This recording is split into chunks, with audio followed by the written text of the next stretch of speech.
시어머니를 모시고 살아온 고우리 씨.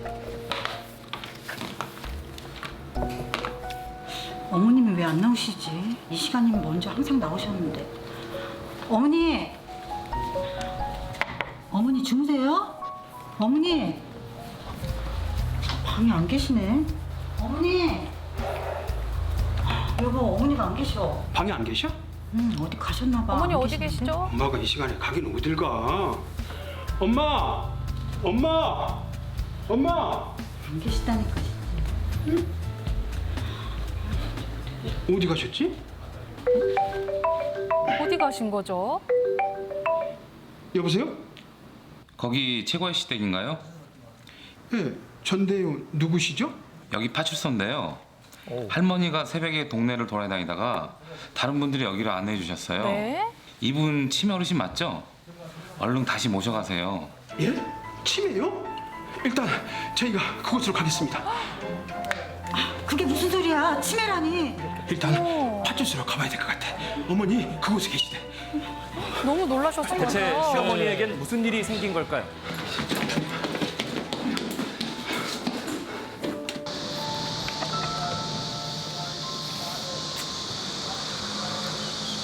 신발도 잘못 신고 나오셨어요. 치매라니 대체 무슨 일이야? 여보, 어머니 놀라셨잖아. 그만해. 지금 이게 그만할 일이야? 엄마 말해봐. 진짜 치매야? 대체 언제부터? 나는 그냥 그렇죠. 어머니가 어떻게 기억력이 하세요? 떨어지는가 보다 했지. 정말 정신을 놔버릴 줄이야. 나도 알았겠어.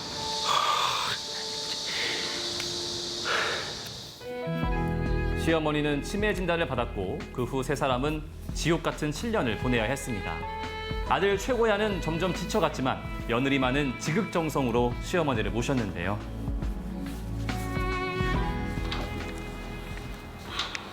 어머니, 힘 좀 내세요. 요즘 왜 이렇게 기력이 없으세요?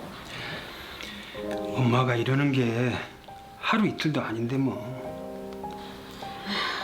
고맙다 정말. 너 아니었으면 난 벌써 어디 길에서 죽었을 거야. 죽어서도 있지 않으마. 고야야, 너 우리한테 잘해라. 이런 며느리 없다. 나 정신 멀쩡할 때 이 말은 꼭 하고 싶었어. 어머니,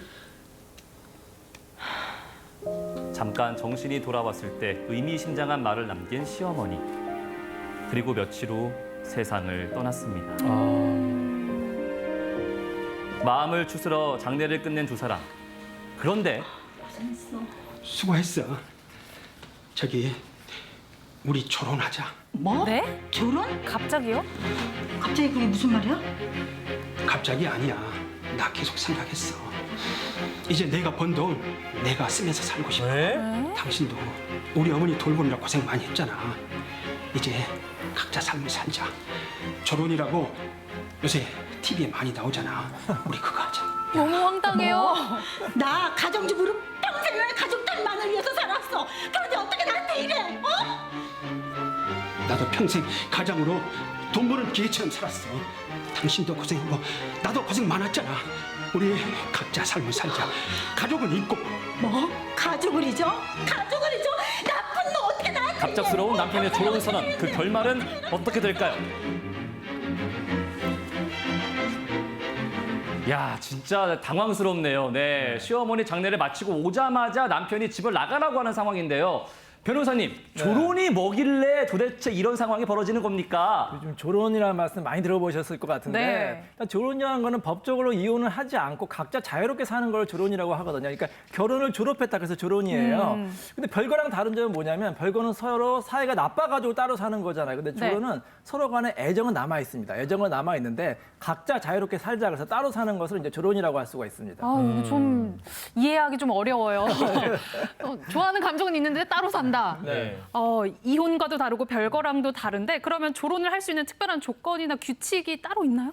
사례에서는 사실 남편이 요구했지만 아내분이 요구하는 경우도 많아요. 왜냐하면 30년, 40년 동안 남편의 그 뒷바라지 해주냐고 너무 지친 거죠. 그래가지고 이제 아내분이 좀 자유롭게 내 인생 살고 싶다 해서 조론을 하는 경우가 있는데, 근데 조론은 뭐 법적인 개념이 아니기 때문에 그냥 두 분이 자유롭게 이제 합의하시면 됩니다. 그래서 뭐 사생활을 어디까지 이제 뭐 존중할 건지, 어디까지 간섭할 건지, 왕래는 언제 얼마나 할 건지 자유롭게 정하시면 되겠습니다. 네, 자유롭게 정한다고 하는데 그래도 일종의 규칙 같은 게 필요하지 않을까 싶습니다. 네. 이 조론에서 주의해야 될 점 어떤 게 있을까요? 주의될 것은 뭐냐면 일방적으로 어떻게 보면 아내나 남편이 당할 수가 있어요. 왜냐하면 조론을 해주겠다, 별걸 해주겠다 말만 했는데 나중에 재산을 못 받고 정말 어렵게 사는 사람이 있을 수가 있거든요. 그래서 반드시 합의를 해야 되는데 합의도 구두로 하시는 게 아니라 이렇게 서면으로 남기시면 이게 되겠습니다. 뭐예요? 제가 조론 변호사님. 합의서를 이제 준비해봤는데 실제로 제가 소송에서도 이렇게 합의서를 작성을 한 적이 있어요. 그래서 이렇게 이제 작성을 하시면 되겠습니다. 이제 부부가 서로 별거를 하면서 이제 조론을 하면서 각자의 사생활을 존중을 하고요. 또 중요한 게 뭐냐면 특히 우리 아내분들 같은 경우는 이제 거주 공간이 있어야 되잖아요. 그래서 네. 집에 대해서 미리 증여를 받는 겁니다. 증여에 대해서 이제 소유권 이전 등기를 받고 또 중요한 게 생활비가 필요하잖아요. 그래서 뭐 예를 들어서 뭐 10년, 20년 동안 생활비를 매월 100만 원씩 받는다 이렇게 이제 작성을 하시고요. 그다음에 남편하고 아내가 이제 구체적으로 이제 그 날짜, 그다음에 이제 서명, 날인을 하시면 법적으로 효력이 발생할 수가 있습니다. 법적으로 효력이 발생할 수 있군요. 저 합의서 이런 거 처음 봐요. 조론 합의서. 이쪽이 각서 같은 거. 그러니까요. 그렇죠. 네. 예. 왜냐하면 구두로만 하게 될 경우는 상대방이 나중에 약속을 이행하지 않을 경우에는 재판을 해도 그거를 입증하기 어려울 수가 있어요. 그래서 미리 이제 합의서를 받아두면은 꼭 재판을 하라는 말씀이 아니라 서로 상대방에 대한 약속의 의미로서 이제 받아두시는 게 이제 필요합니다. 예. 네. 여기서 한 단계 더 나가는 상황이 또 생길 수 있는데 김성은 아나운서. 네, 우리 씨도 이렇게 우리 변호사님의 조언을 새겨 들으면 좋을 것 같은데요. 이 부부에게 조론 말고 또 다른 분쟁이 있다고 합니다. 또 변호사님의 법적 조언이 필요한 상황이라고 하는데 바로 확인할까요? 나가라고. 사이가 좋을 때 하는 거라고 하지 않으셨나요? 감정이 남아있다고 하셨는데. 유언장 못 봤어? 당당하게 내 이름 써 있는 거 보고도 못 믿겠지? 이게 현실이야. 받아들여. 어떻게 아들인 내가 아니고 며느리한테 집을 물려줄 수가 있어? 집을 며느리에게 주셨구나. 이게 말이 돼? 그러니까 어머니께서 말씀하셨잖아. 나한테 잘하라고. 그러니까요. 괜히 그런 말씀하셨겠어? 아무리 그래서 그런 생각해봐도 말씀하셨군요. 이건 말도 안 돼. 어차피 이혼하거나 졸업하면 우린 남인데 이깟 유언장이 무슨 필요가 있어? 법원에 가서 따져보자. 이 집이 네 집인지 내 집인지. 법도 내 편 들어줄걸? 그래, 어디 한번 법대로 해보자. 나가.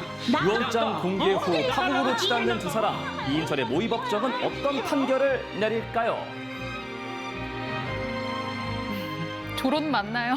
선을 넘으셨어. 그러니까요. 7년이나 치매 어머니를 그렇게 극진하게 모셨는데 집이 뭡니까? 뭐라도 다 주고 싶겠죠. 그런데 이 두 부부는 이혼한 사이가 아니라 남편이 일방적으로 조론을 요구한 상황이란 말이죠. 그럼 이런 경우에는 며느리한테 남겨도 아들도 같이 상속을 받는 거 아닌가요, 변호사님?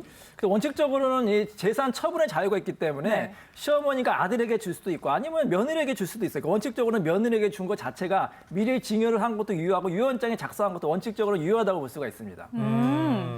근데 우리 남편이 큰 소리를 계속 치고 있거든요. 네. 계속 적반하장이라는 단어가 떠오르는데 뭔가 믿는 구석이 있어서 저러는 게 아닐까 싶은데 며느리에게 온전히 그 어머니가 남겨주신 재산이 가는 게 맞습니까? 아들이 이제 그 믿는 구석이 있습니다. 바로 이제 유류분 제도라고 하는데요. 네. 그 우리 법에는 유류분 제도라고 해서 예를 들어서 예전에 이런 경우가 많았어요. 이제 아버지가 장남만 예뻐해가지고 전 재산을 장남에게만 물려주는 경우가 있어요. 그럴 그쵸. 경우에는 다른 동생들이나 딸의 그 권리가 박탈될 수가 있기 때문에 그분들의 생계를 보장해주기 위한 제도가 바로 유류분 제도예요. 예를 들어서 재산이 10억이 있는데 아들한테 5억, 딸한테 5억이 주는 게 원칙이잖아요. 근데 아들한테만 다 10억을 줬다. 그러면 딸이 자신의 원래 받을 5억의 절반이 2분의 1을 유류분을 청구할 수 있는 권리가 있습니다. 근데 이 유류분이라는 게 언제든지 청구할 수 있는 건가요? 제가 듣기로는 뭐 네. 신청 기간이 있다고 들었거든요. 그렇죠. 제3자에게 증여한 경우는 1년 안에 증여한 것만 포함이 되고 상속인에게 이제 증여한 거는 이제 1년 이후에 이전에도 이제 한 게 포함이 되는데 주의할 건 뭐냐면 시효가 있어요. 뭐 제가 상담을 받아보면 이제 억울하다 그럼 언제쯤입니까? 뭐 10년 전이다, 20년 전이다. 그럴 경우에는 시효가 지났기 때문에 반드시 이 사실을 안 날로부터 1년 그리고 발생한 날부터 10년 안에 소송을 제기하셔야 되겠습니다. 예, 그런데 어머니가 상속해준 대상은 며느리란 말이에요. 법적으로 묶여있는 사이잖아요. 네. 핏줄로 묶여있는 사이가 아니라. 네. 그런데도 똑같이 적용되는 건가요? 그렇죠. 며느리는 이제 제3자이기 때문에 사실 그 시어머니가 주셔도 이제 상관은 없는데 문제는 뭐냐면 이 부부가 아직까지 법적으로 부부라는 게 이제 문제가 되는데 만약에 이 부부가 이혼을 할 경우에는 그 재산이 남아 있잖아요. 그럼 아들은 남편은 아내를 상대로 이제 재산 분할 청구한 여전히 있습니다. 그러면은 기여도에 따라서 법원이 이제 재산 분할을 명할 수가 있습니다. 기여도. 네. 근데 기여도에 따라 재산이 분할이 된다면 이거 지극정성으로 며느리가 시어머니 정말 잘 돌봤잖아요. 제가 볼 땐 기여도가 99입니다. 그러니까요. 도우리 씨 더 받을 수 있는 건가요? 그렇죠. 원칙적으로는 효자를 우대하는 법 제도가 있어요. 그게 바로 기여분 제도라고 하는데 예를 들어서 뭐 딸은 정말로 효도를 많이 했다. 아들은 효도를 안 했다. 그럴 경우 우리 법에서 그 딸에게 효자에게 더 효녀에게 더 많이 이제 그 재산을 줄 수 있는 제도가 있어요. 그 기여분 제도라고 하는데 근데 문제는 여기서 이제 그 며느리잖아요. 며느리는 이제 상속인이 아니고 또 이미 유언으로 다 증여를 받았기 때문에 그 상대방 그 남편이 그 유류분 청구하는 건 이제 막을 수가 없을 것으로 생각이 됩니다.